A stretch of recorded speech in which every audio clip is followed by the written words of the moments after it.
if you want, I can quickly show you the difference between suffering and pleasure.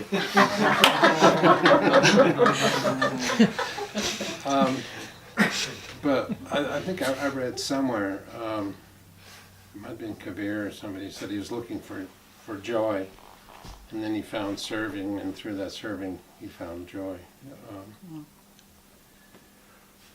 But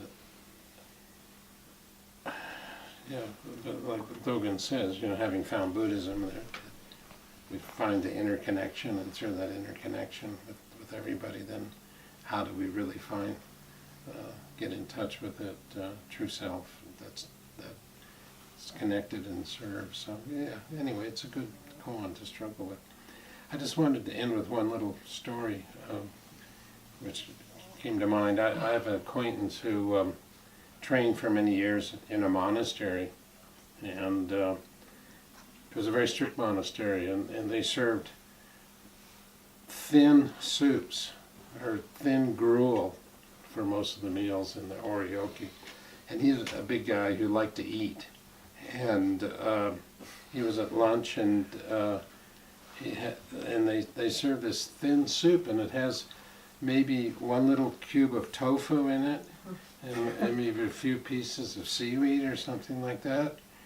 And he had eaten right away. He ate the tofu and the seaweed, and he was looking at this thin soup that was almost transparent, and he was just, feeling all of this longing for a meal, for a food, something to eat.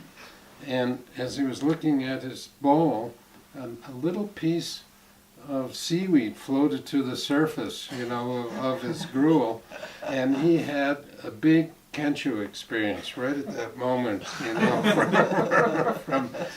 that. And he writes about it in a book. So it just came to mind,